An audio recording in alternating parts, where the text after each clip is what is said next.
안녕하세요. 성화 들려드리는 가브리엘라입니다.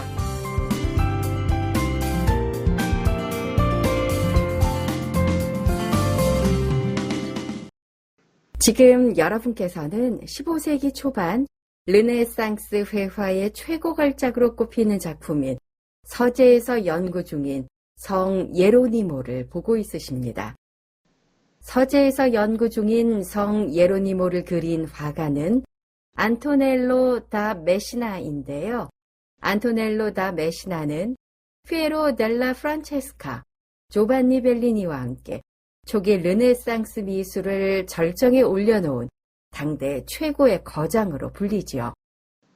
이 작품은 세로 46, 가로 36cm로 아담한 그림이지만 르네상스 미술의 위대함을 느끼기에 조금도 부족함이 없습니다.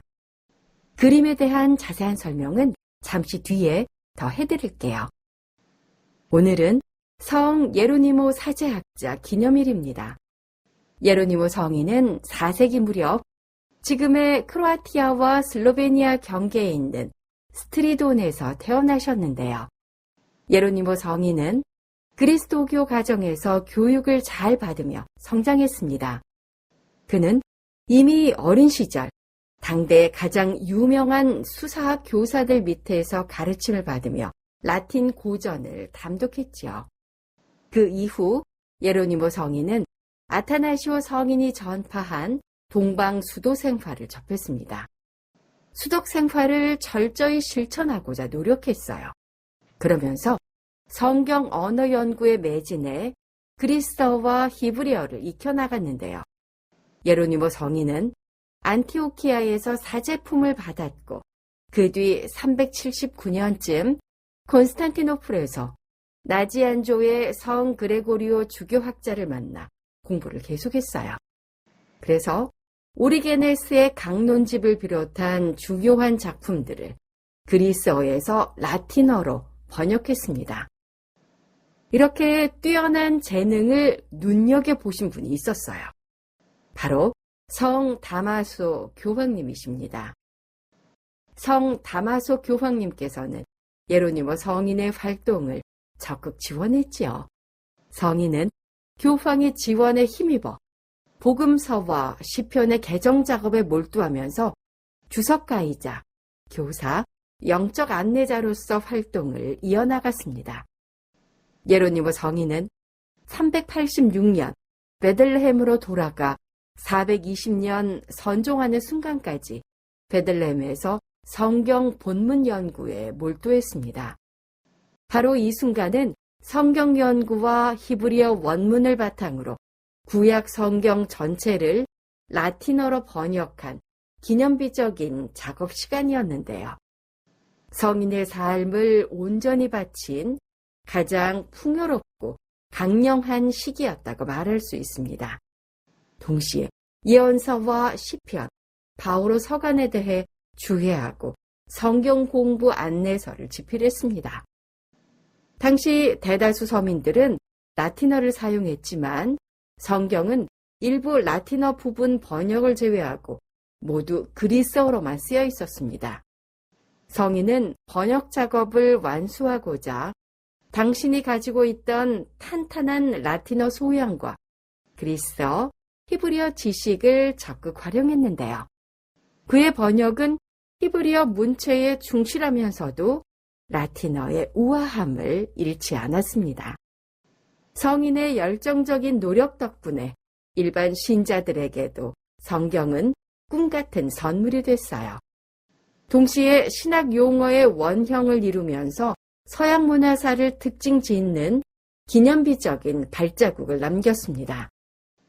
성인이 이렇게 라틴어로 번역한 성경은 대중적이라는 뜻의 불가타라고 불리게 됐습니다.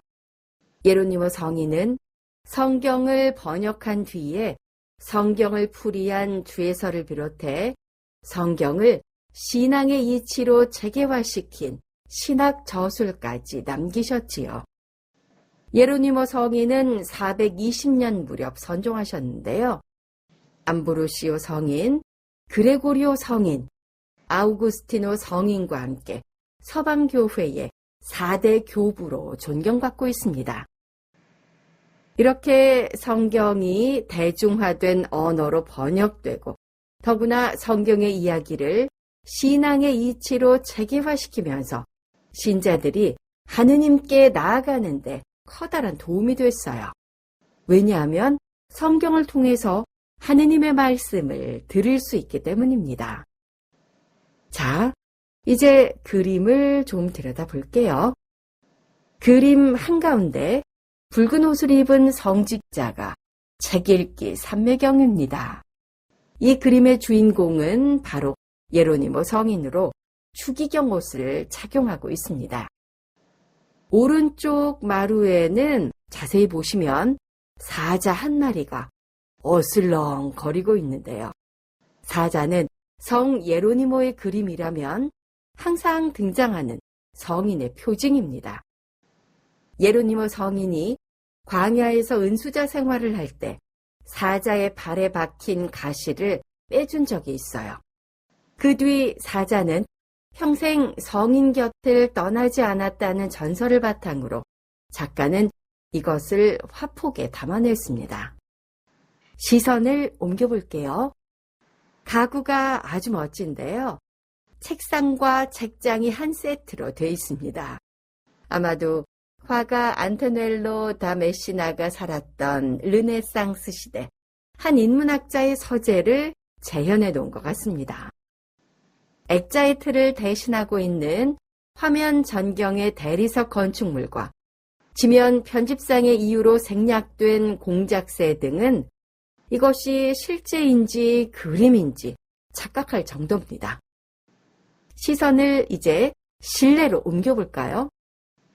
서가에 놓인 책들, 벽에 걸린 수건과 메모지, 빛과 그림자가 뚜렷한 정교한 대리석 바닥 장식, 새들이 한가로이 날아다니고 있는 창문 너머 풍경 등 이 모든 것이 한 점의 오차도 없이 정확한 수학적 원근법에 따라 그려져 있습니다.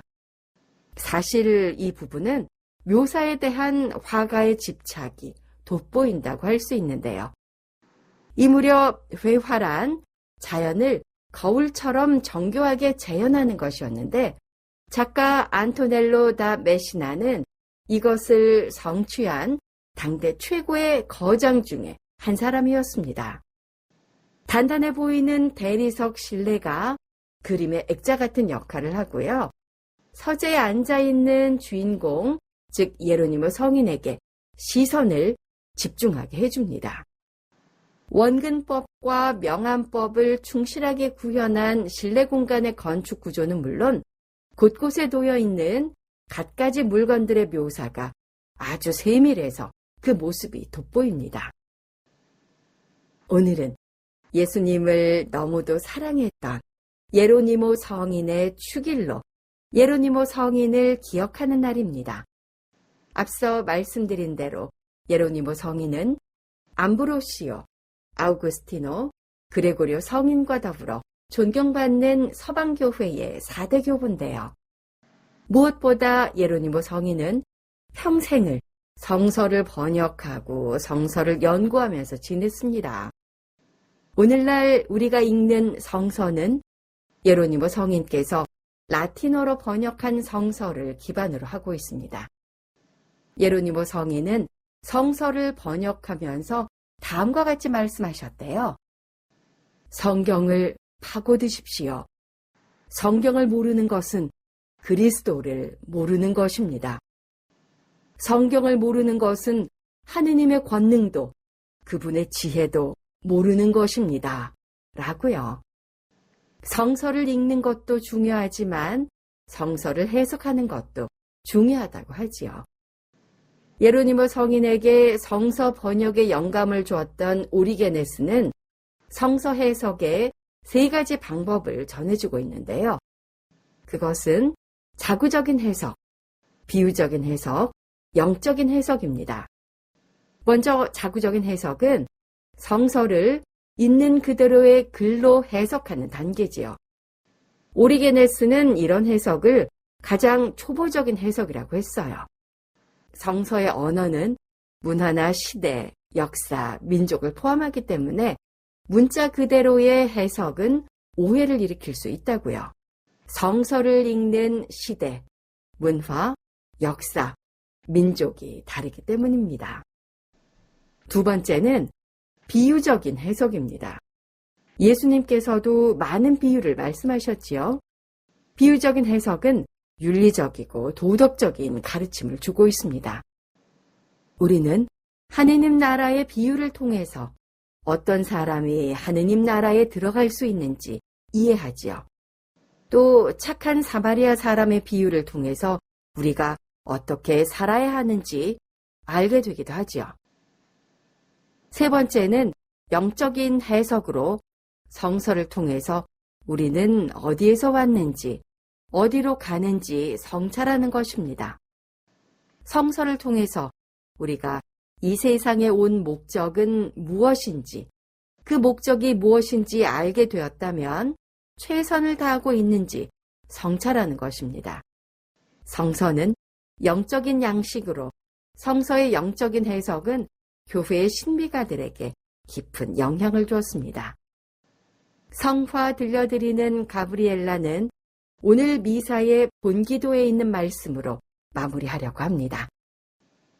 복된 예로니모 사제에게 성경의 진리를 깨닫고 맛들이게 하셨으니 저희도 하느님 말씀에서 생명의 샘을 찾고 구원의 양식을 얻어 더욱 풍요로이 살아가게 하소서.